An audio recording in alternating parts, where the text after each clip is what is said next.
Oi, eu sou a Amanda e hoje a gente vai terminar o estudo da lição dessa semana dos adolescentes. Essa semana a gente está na lição 12, título Unidos para Sempre, e agora eu vou ler o texto-chave.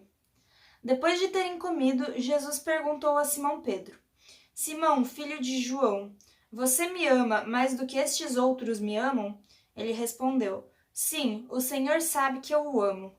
Jesus lhe disse: Apacente os meus cordeiros. João 21:15.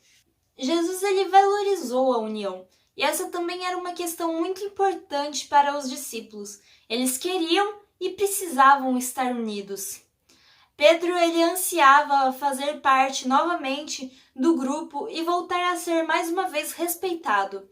Deus ele deseja que sejamos unidos, porque somente assim nós seremos mais felizes, mais úteis e mais fortes. Para você ver o quanto que a união faz por nós, né?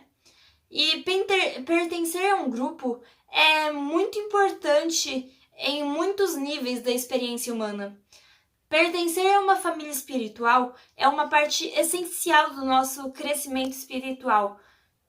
Nós precisamos do convívio com os irmãos em Cristo para animarmos uns aos outros e aprendermos nossas responsabilidades para com o próximo e para demonstrarmos nossa amizade.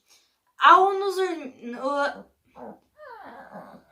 ao nos unirmos com os irmãos de fé, não simplesmente sentar no banco da igreja durante o culto e depois ir embora, mas realmente conviver com eles, nós vivemos a união que Deus planejou que desfrutássemos.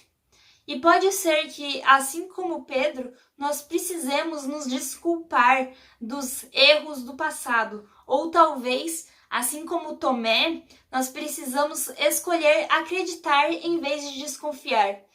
O resultado final será o mesmo. Não estaremos mais sozinhos. Agora eu vou ler os textos do Com Outros Olhos. Primeiro, ame-se, aceite-se, perdoe-se e seja bom para você mesmo, porque sem você o resto de nós fica sem uma fonte de muitas coisas maravilhosas. Léo F. Buscaglia. Tem gente que vive querendo ajudar os outros e tal, mas não cuida de si mesmo. Eu tinha uma professora que falava que pra gente poder ajudar o outro, amar o outro, a gente tem que primeiro amar nós mesmos, cuidarmos de nós mesmos, porque quem não se cuida não tem condição de cuidar de mais ninguém. Então, a pessoa que fica se martirizando porque, nossa, eu sou tão pecador e tal, coisa assim, qualquer coisa que seja assim, e quer ajudar os outros porque os outros são sempre melhores, sei lá porquê, né? A pessoa não vai ajudar tanto quanto se ela se amasse, se cuidasse e tal.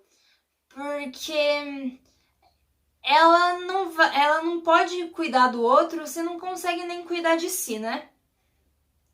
E agora o segundo. Você tem que conduzir as pessoas gentilmente na direção do que elas já sabem ser correto. Phil Crosby. Como a gente viu, a gente precisa do convívio dos outros, dos irmãos na fé, para nos animarmos e para aprender, né? Para nós nos apoiarmos. Porque, por exemplo, aqui no que tá falando, às vezes as pessoas já sabem qual é o certo a se fazer, mas elas não têm força suficiente para fazer isso sozinha e elas precisam de um empurrãozinho, que a gente fala, né? Precisam de uma força a mais. Precisam que alguém ajude elas a fazer o que elas já sabem que é certo. E agora eu vou comentar aqui do que está escrito no Além do Estudo. Aqui fala que, na lição dessa semana, Jesus deu o exemplo de como devemos lidar com dois tipos de pessoas. O primeiro é os que demoram a crer, assim como Tomé, né? E o segundo são as pessoas que precisam ser perdoadas e reintegradas, como Pedro. E aí depois ele colocou um texto de Ellen White falando de cada uma dessas situações, né? Que falando da primeira situação diz que raramente nós vencemos a descrença pela controvérsia. Entretanto, se nós revelarmos a Jesus em seu amor e misericórdia como o Salvador crucificado, muitos lábios que antes eram indiferentes pronunciarão o mesmo reconhecimento que Tomé: Senhor meu e Deus meu.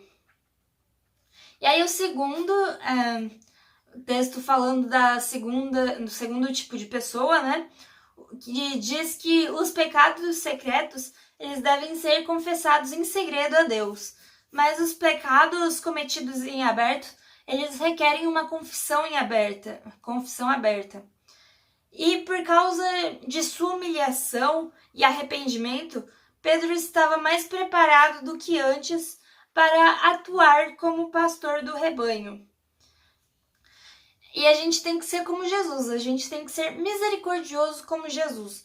Porque pode ser de acontecer que às vezes nós mesmos nos comportemos como Tomé ou como Pedro. E quando for a gente nessa situação, a gente vai querer que os outros sejam misericordiosos, né? Então nós temos que fazer o mesmo com os outros. E por hoje é só. A gente se vê de novo amanhã. Dá um like nesse vídeo, compartilha para todo mundo, ativa o sininho para a gente estudar a lição junto todo dia e tchau, até amanhã, um beijo.